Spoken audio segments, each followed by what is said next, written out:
To a lot of people, ambition is kind of a mystery. The dictionary says it's an eager desire for distinction, power, or fame. But what does that really mean? Well, let's start with the word eager. All by itself, eager is kind of exciting. Kids are eager for their birthday parties. They expect to be the center of attention, get lots of presents, eat too much. I guess grown-ups are eager for birthdays too.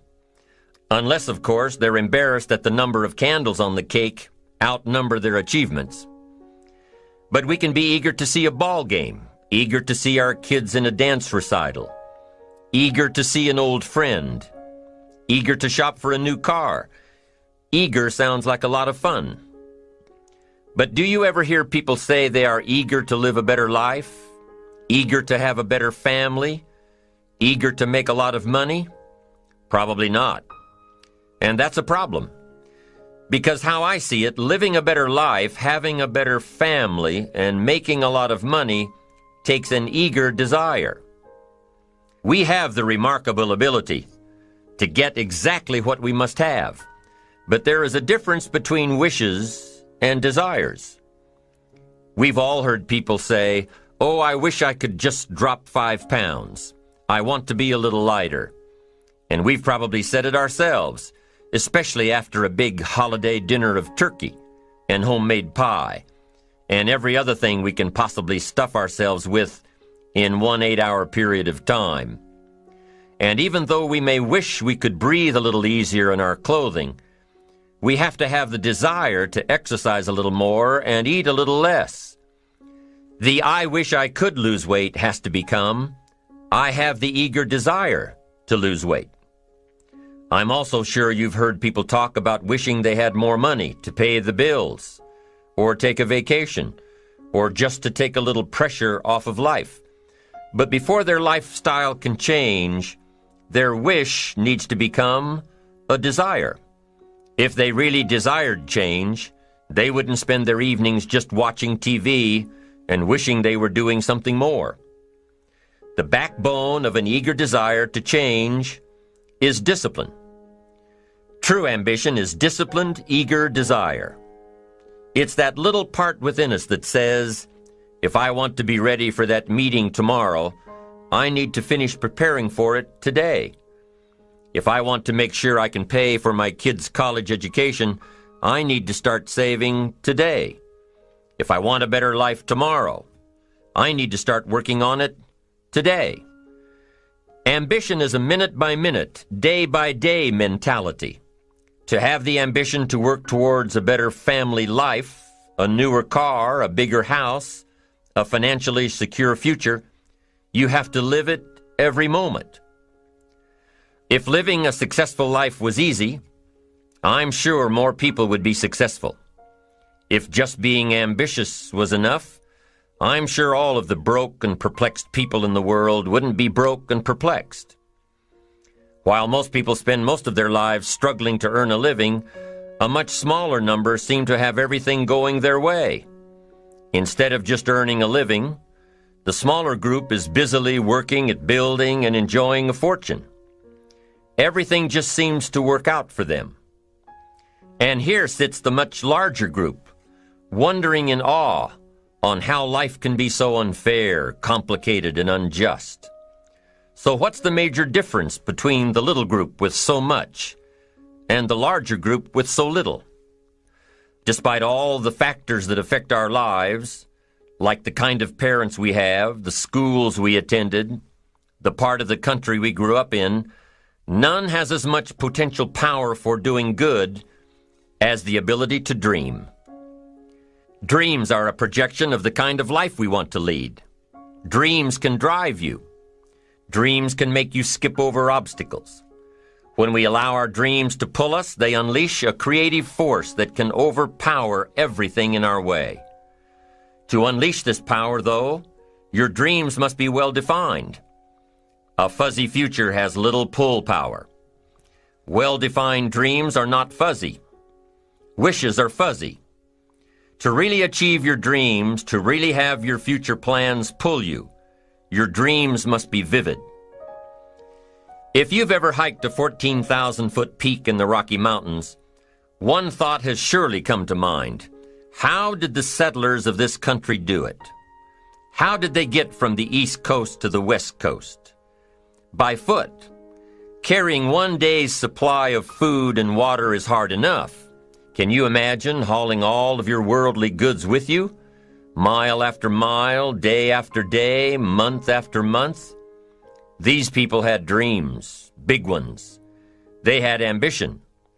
They didn't focus on the hardship of getting up the mountain. In their minds, they were already on the other side. Their bodies just hadn't gotten them there yet. Despite all of their pains and struggles, births and deaths along the way, those who made it to the other side had a single vision: to reach the land of continuous sunshine and extraordinary wealth. To start over where anything was possible, where everything was possible. Their dreams were stronger than the obstacles in their way. You've got to be a dreamer. You've got to see the future finished in advance. You've got to see California while you're climbing 14,000-foot peaks. You've got to see the finish line while you're running the race. You've got to hear the cheers when you're in the middle of a monster project. And you've got to be willing to put yourself through the paces of doing the uncomfortable until it becomes comfortable. Because that's how you realize your dreams. Our great country was founded with dreams. They've always been important. Dreams are what caused thousands of people to leave their homes and families and start over in a land where anything was possible.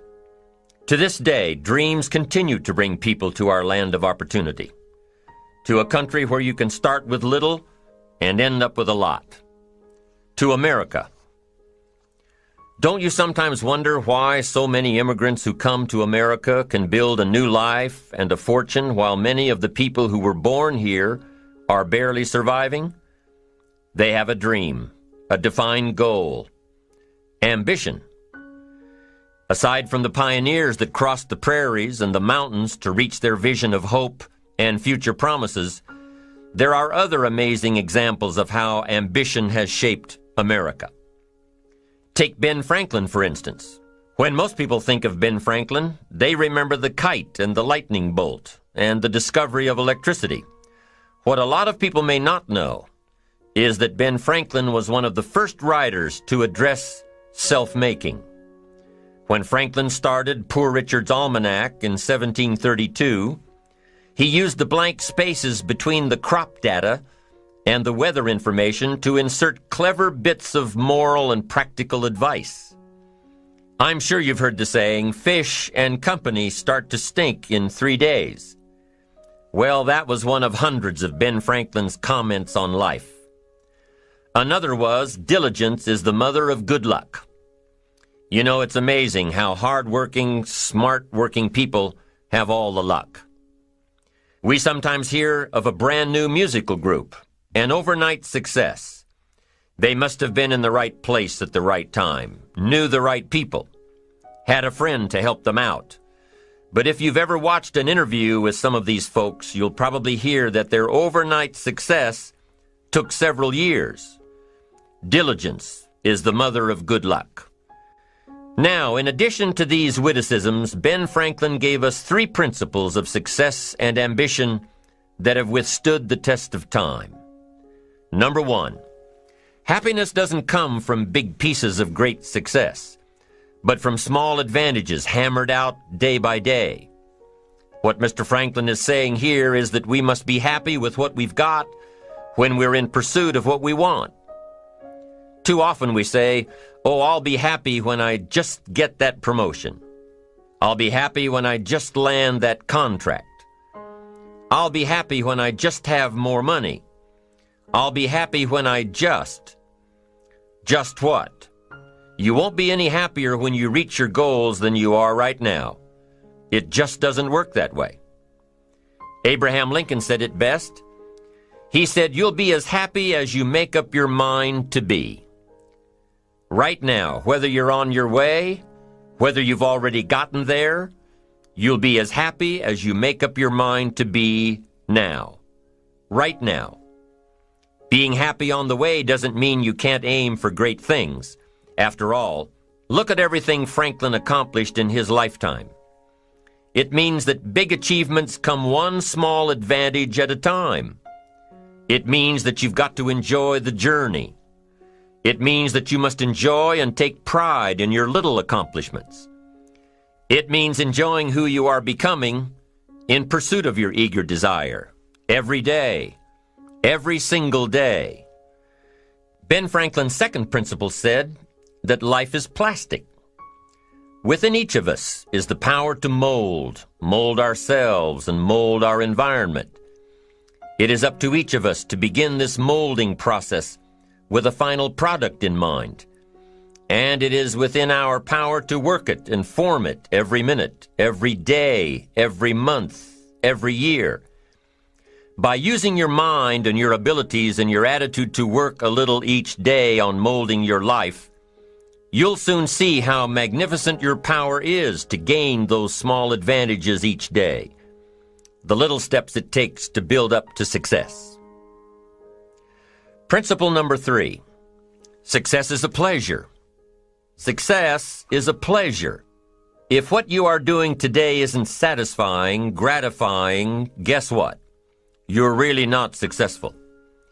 If you are not fulfilled with what you are doing today, you cannot possibly be successful.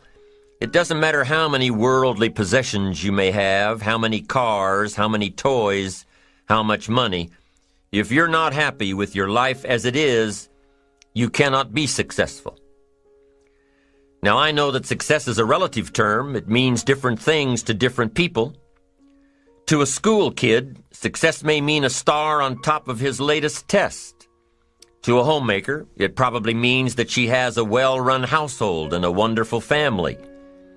To an outside professional, it's most likely the thrill of closing a major contract, or the pride in accepting a performance bonus, or being named the top-producing salesperson. But the one thing you will hear from everyone who is successful is that they are happy with who they are and what they are doing. They are happy, content, satisfied. Success is a pleasure. What have you done today that makes this day successful? Think about it and write it down. If at the end of the day you can jot down the things that have made it a good day, you will soon see patterns forming. This really is a good habit to get into.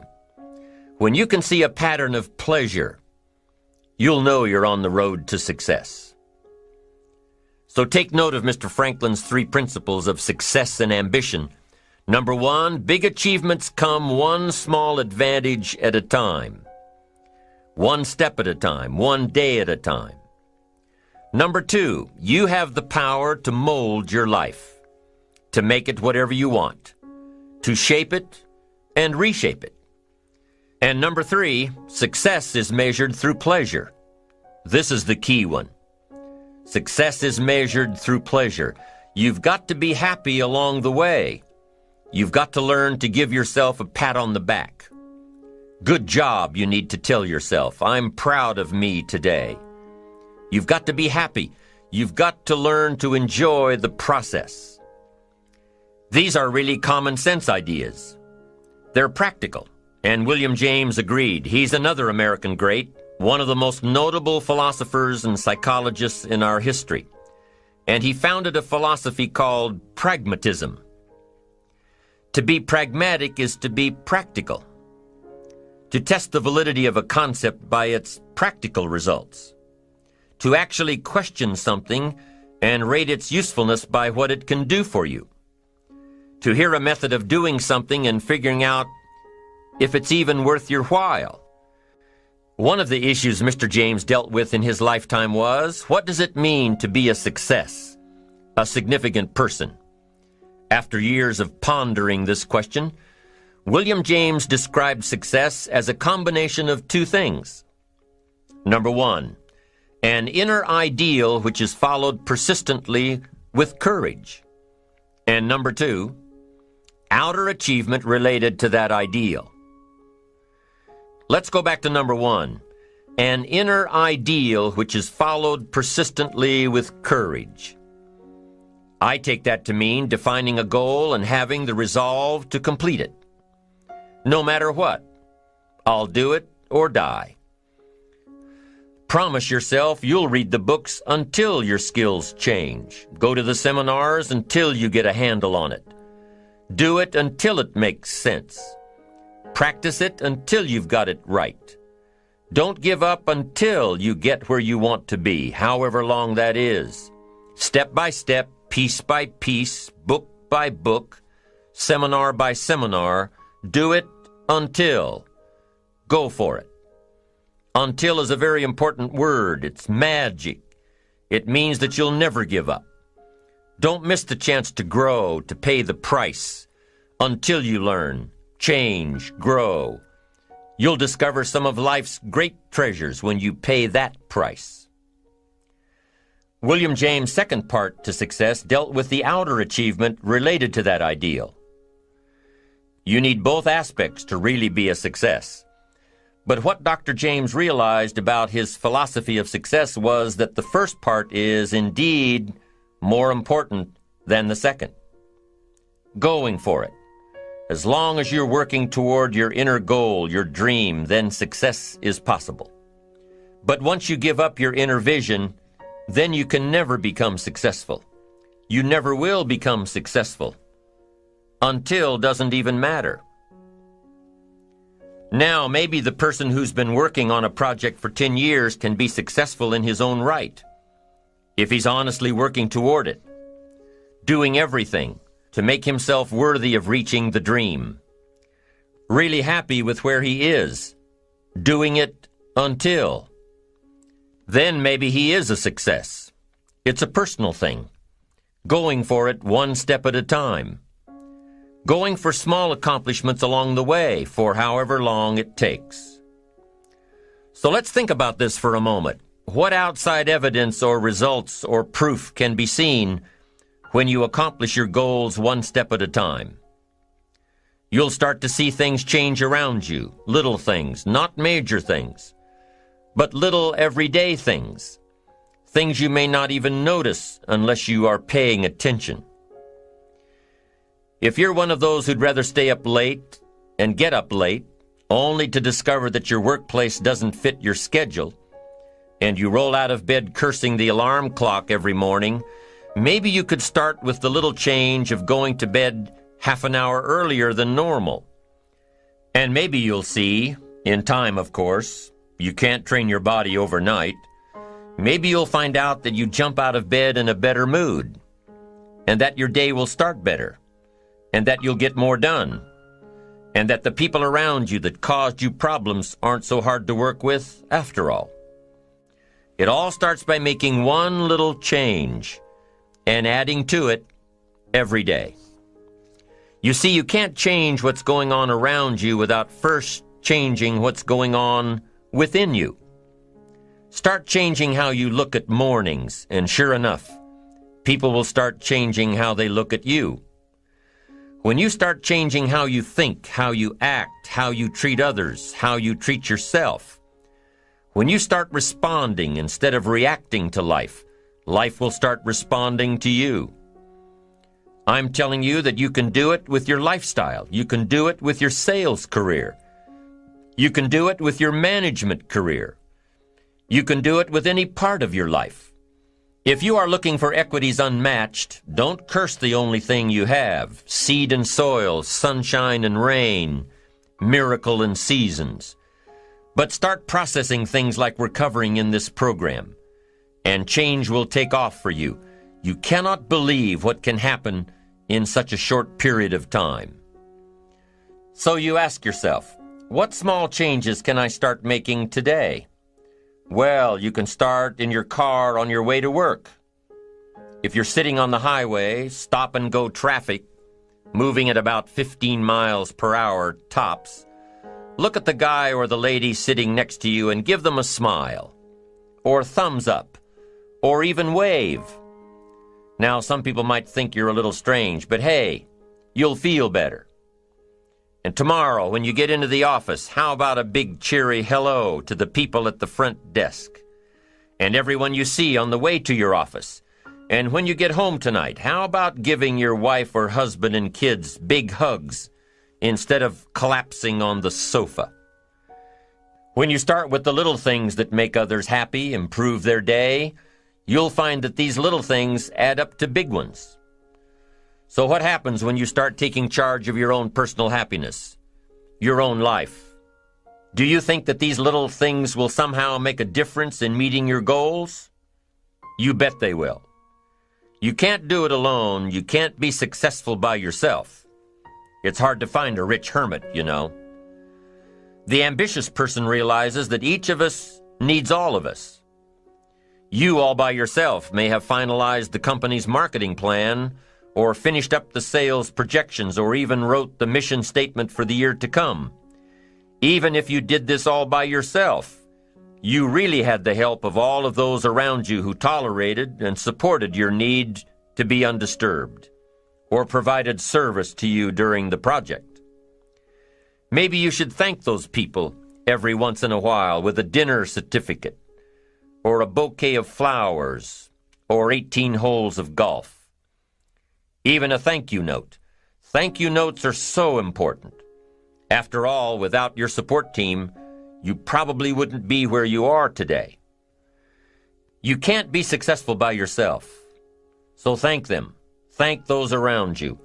And let them know just how important they are to you. Be it your office personnel or your family or your friends, a thank you sure goes a long way. So, is it important to do a little extra for these people as you are working your way toward your goals? I think so. I'm sure you do too. Once you've decided that you're going to set sail, go for it, and let loose on your new charted course, you don't have to worry about the winds that will most certainly blow around you, the obstacles, the negativity that will stand in your way. You don't have to worry about what other people will say. You just have to keep your mind on your course. Those winds may blow fast and furious, but if you know your path, if you know where you are going, they will help push you toward the dreams and goals and treasures that you have already decided you're going after.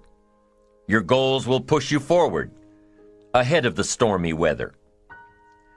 There are some amazing people around that we can learn from today, people who have already braved the storms and come out on top, people who are still alive today, people who started with nothing and ended up with something great. Famous people, not so famous people. Maybe even people you know, but don't know their stories. People who had an early vision and ambition.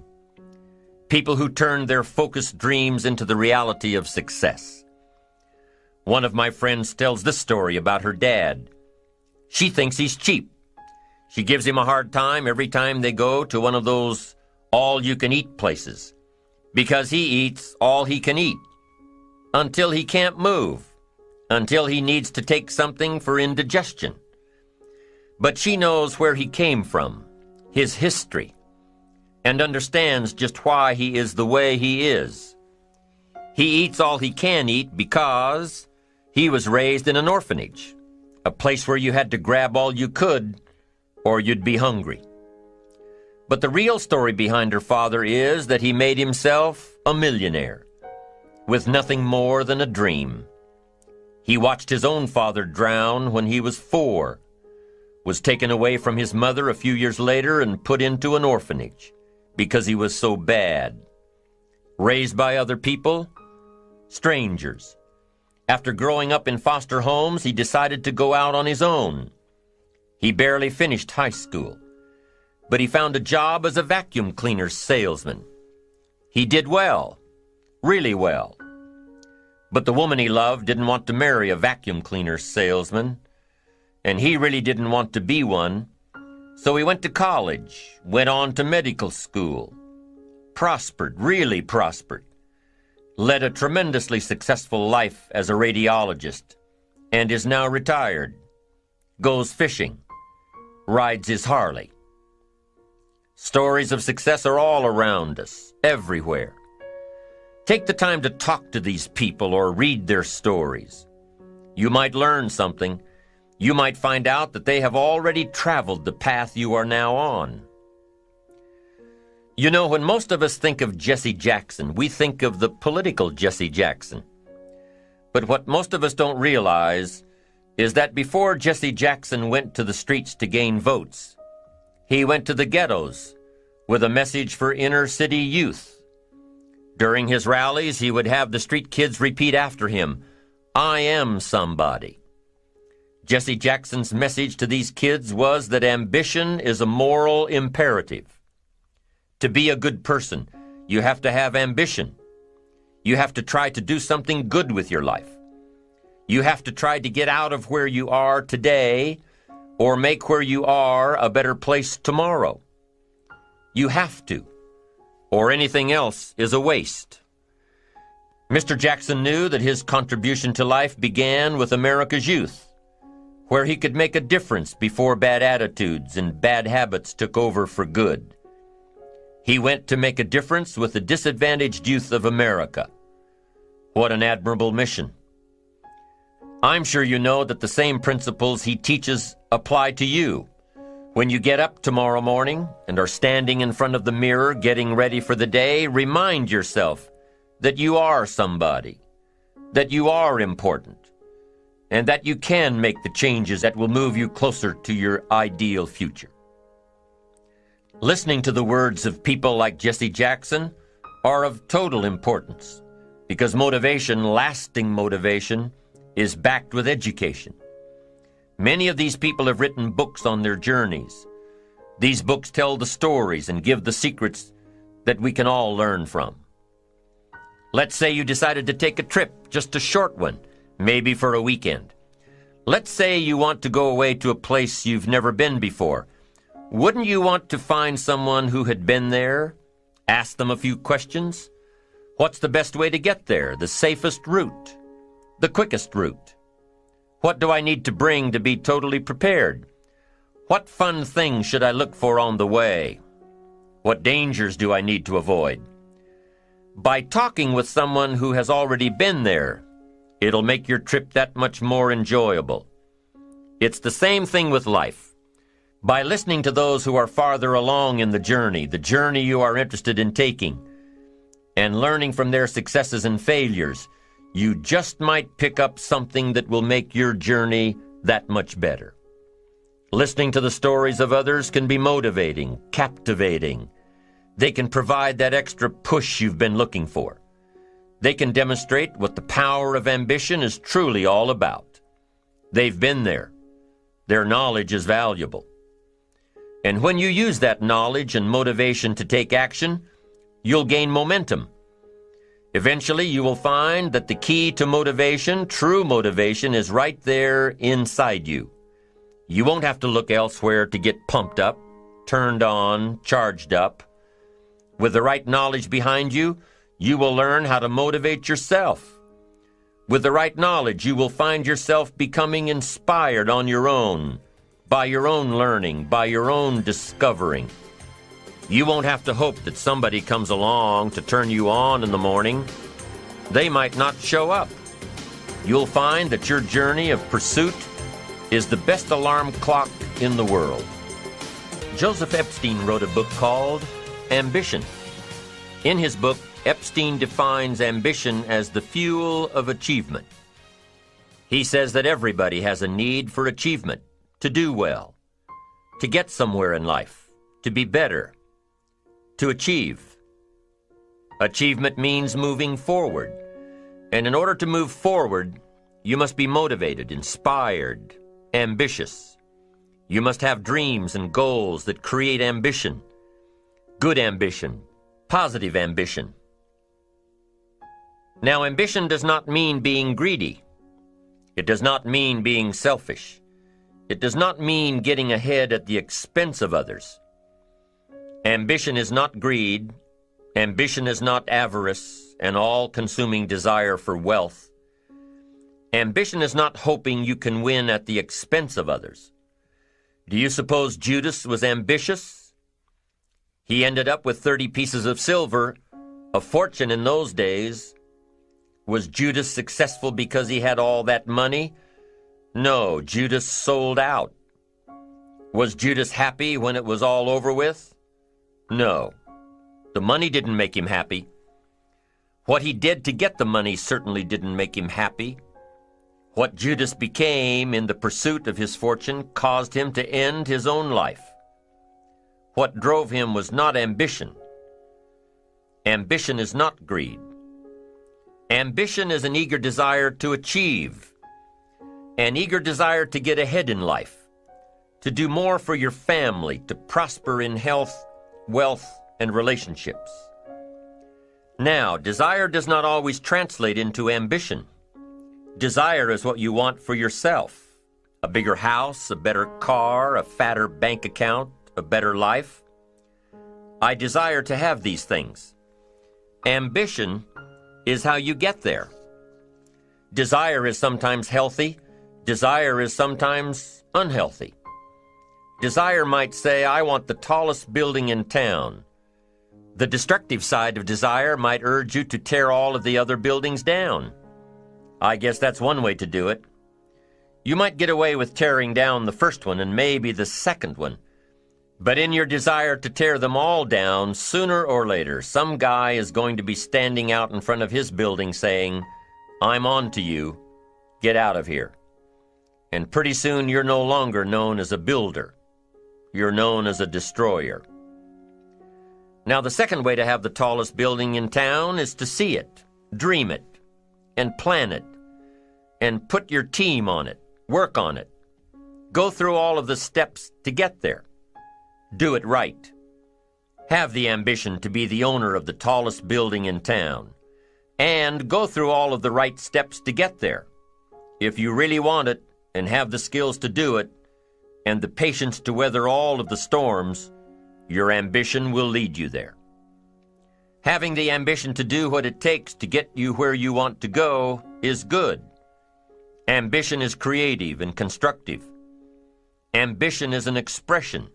It's something inside of you want to express in a positive way. I'm sure you have dreams of accomplishing great things. Are you ambitious enough to realize these dreams? Are your dreams strong enough to pull you toward your future?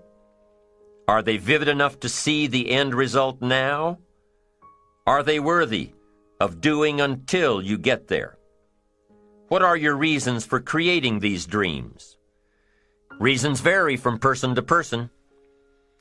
I bet if you did a little soul searching, you could come up with a fairly strong list. The list of reasons. Why is it so important to achieve these dreams? What are you trying to express? These reasons for accomplishing great things are different for everybody. There are personal reasons, sometimes uniquely personal reasons. Some people do well for the recognition. Some people do well because of the way it makes them feel. They love the feeling of being a winner, and that is one of the best reasons. Once in a while I hear someone say, if I had $1 million, I'd never work another day in my life. Hey, that's probably why the good Lord sees to it that he doesn't get his million, because he would just quit. Family is another reason, a motivator for doing well. Some people do extremely well because of other people, and that's a powerful reason. Sometimes we will do something for someone else that we would not do for ourselves. I know a lady who was getting back on track from financial disaster. Even though she didn't have much of anything left, her primary motivator was to keep her daughter in private school, an expensive one of the best in the country. Although her goal was to financially surpass where she was before her economic fall, her main reason to work all of those extra hours was to give her little girl the best possible education. As you can well imagine, wanting to do something for someone else led her to all sorts of other accomplishments as well. How fortunate are the people who find themselves greatly affected by someone else. It's powerful. What has you getting up early, hitting it hard all day, and staying up late? What has you inspired? What are your reasons for doing well? What's at the core of your quest? What is the power behind your ambition? Think about it. Jot it down. Do some soul searching. Define your reasons so they will work better for you. So now we have determined that it's in your best self-interest to be ambitious. Self-interest, self-preservation. As human beings, we can't help but be interested in our own self-preservation. We can't help but be self-interested. It's one of the strongest urges we have. Interested in our preservation, interested in our development, interested in our success. There's certainly nothing wrong with self-interest, but here's the clue. Self-interest must be enlightened as to what truly serves us best. When I found out that self-interest was okay, that was a big relief to me. Now, we're not talking about selfish. We're talking about self-interest. Self-interest needs to be educated, enlightened. Self-interest is willing to be benefited by service to others, not at the expense of others. Self-interest at the expense of others starts to be greed, evil, hoping you go up as someone goes down, hoping to attain while someone else loses. I win, you lose. We call that the beginnings of evil, the dark side of our nature, wishing to benefit at the expense of others. Enlightened self-interest wishes to benefit at the service of others. A friend of mine tells this little story about a person she hears from about every 3 months or so. This guy calls to solicit money for food baskets for homeless families. She's happy to give her money to them. She was unfortunately homeless for a short period of time, and she knows the position these people are in. This group is legit. She checked them out. But after the second or third time this guy called, same guy, after the second or third time he called, she started talking to him about other stuff. Turns out this guy is broke, living in a hotel, looking for any construction job he can find. Any job at all. But what's unique about this guy is that he donates 2 or 3 hours a night, every night, to call people and get money to feed the homeless. Every night, from his hotel room. Now, most people would say this guy should use those hours every night to work a second job or a third job.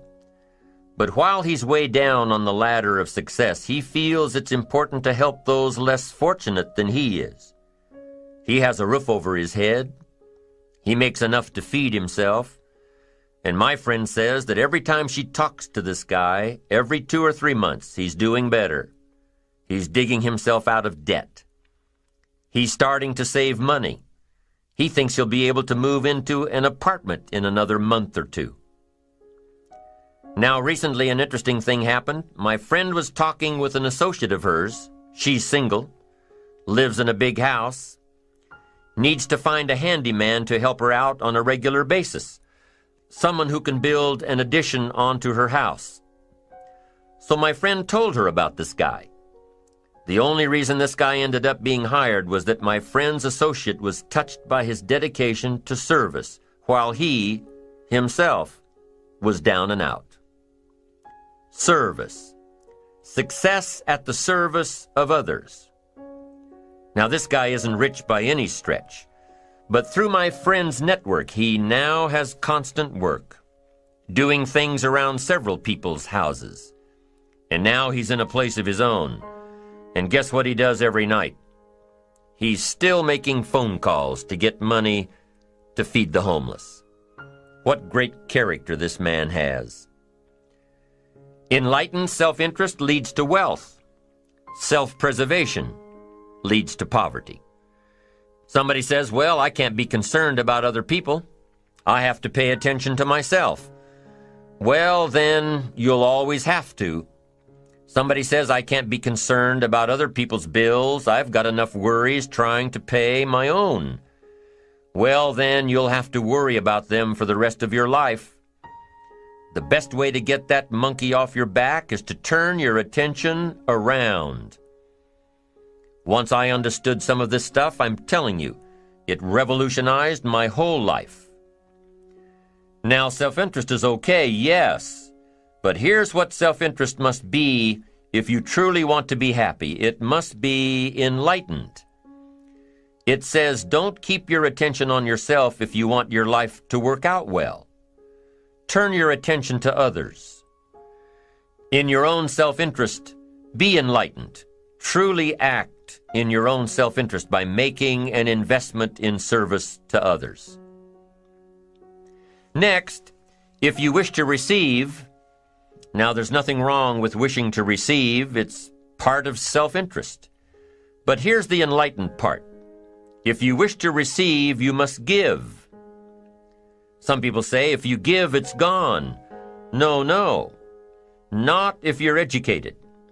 If you're stupid, yes, it's gone. But if you're enlightened, chances are, if you give, you've invested. And what do we expect an investment to do? Return. Get back what you put out? No. We expect it to return multiplied. Bigger, greater, better. My father taught me way back, son, always do more than what you get paid for. Now, some individuals might argue with that. They'd say, no, you're going to mess up the whole program. I know they're wrong. In my own self-interest, I did what my father taught me, to always do more than I got paid for. Why? To make an investment in my future. Do more than you get paid for to make an investment in your future, and it's paid off for me. If you're wanting that big promotion, are you going to go up to your boss and say, just give it to me? I'll work harder if you just give me that promotion. No, it doesn't work that way. You've got to do more in your current position so that you get noticed, so you stand out from everybody else. So the boss says, hey, we've got this position opening up, and I think we should give it to Nancy. She does so much more than we expect. Just imagine what she'll do if we give her this promotion. You've got to do more than you're paid for. You've got to. It's an investment in your future. It's one thing to make a sale. I'm telling you, if you make a sale, you'll make a living. If you go beyond making the sale and serve people by keeping in touch, calling them before they call you, writing a thank you note, sales will lead to multiple sales. You can make a fortune if the customer is well taken care of. People who are well taken care of will open doors you can't get through by yourself. All of us have found ways to make a living. What got interesting for me early on was to figure out ways to make a fortune. You'd say, well, Mr. Rohn, how would I deserve to make a fortune? It's easy. Render fortunes of service. People will do things you cannot believe for people who give them good service. Here's one of the greatest gifts you can give anybody, the gift of attention. In return, they will do extraordinary things for your career, take you by the hand, and lead you to more people than you could meet by yourself.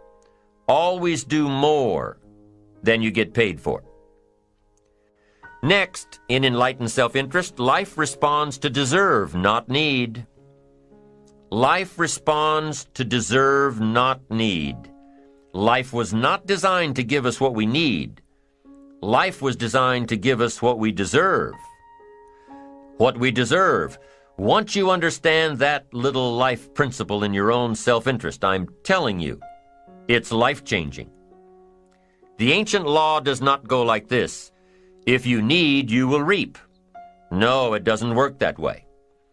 A lot of people out there are hoping it works that way, but no, it doesn't. The ancient law goes like this. If you plant, you will reap. If you sow, you will reap. Somebody says, well, I really need to reap.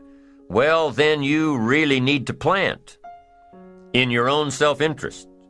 Your own self-interest needs to be educated in how to plant. How to do it so everybody wins, because life doesn't respond to need. You can't go to the soil and say, I need a crop. The soil just smiles at you. And here's what the soil says: don't bring me your need, bring me some seed. Bring me some effort, bring me some discipline, bring me some interest, bring me some service. Bring me these things, and I'll return to you multiplied by 2 times, 5 times, 10 times. You can't come with need. You've got to come with seed. You've got to come with willingness. You've got to come with skills.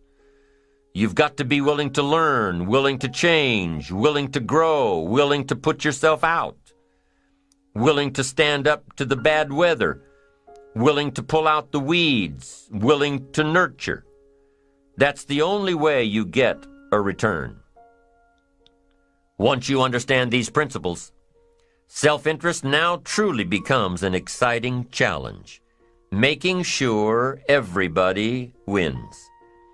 Enlightened self-interest makes sure that everybody wins. Now here's another one. If you want to find, you must search. And if you search, you will find. In order to find, you must search. You must go to church. You must go to the seminar. You must go to the library. You've got to go to the bookstore. You've got to go to the class.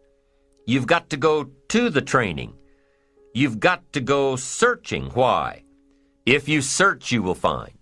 You'll find ideas, you'll find inspiration, you'll find hope, you'll find contacts.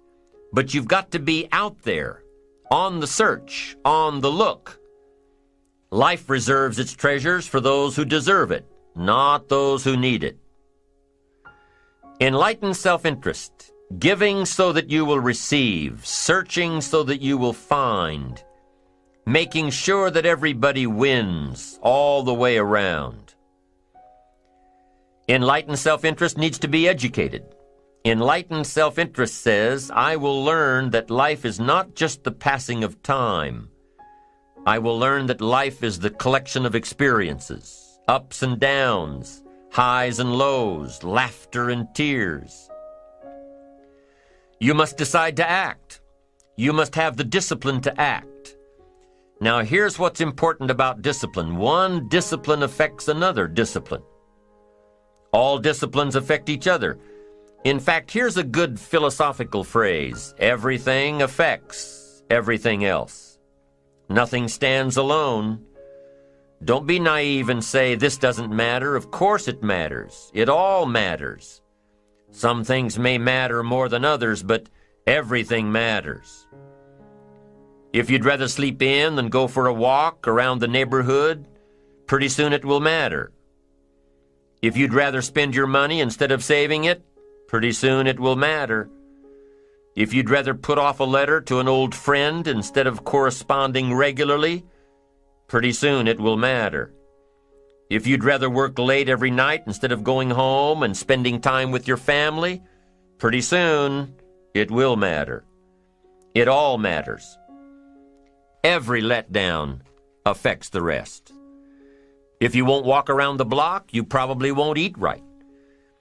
And you probably won't buy the books. And you probably won't attend the seminars. And you probably won't spend your money wisely. And after years of this, it all adds up. So the key to reversing this process is to start picking up the disciplines. It does matter. It all matters. Now, here's the positive side. Every new discipline affects the rest. Every new discipline makes a difference. That's why action is so important. The smallest action, the least action. The action that you won't think will matter. It all matters. Take it.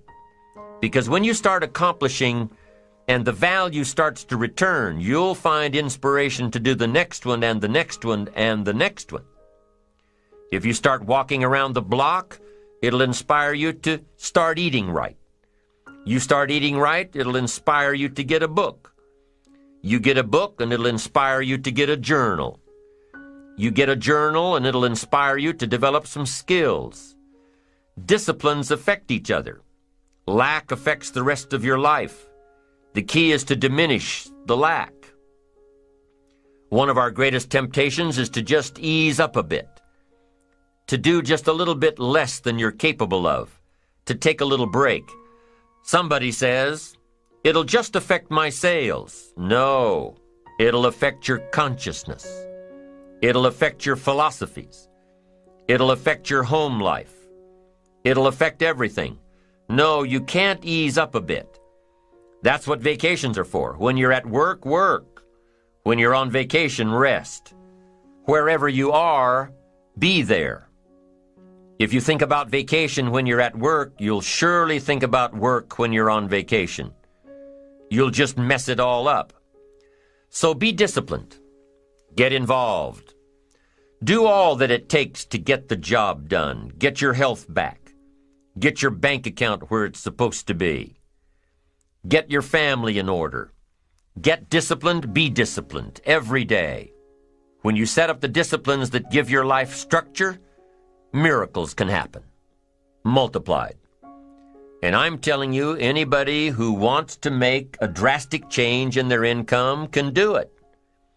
I was broke at age 25 and a millionaire at age 31. Everything around me was the same. I changed. I refined my philosophy. I read the books. I took the classes. Started looking at life a little differently. I'm telling you, it works.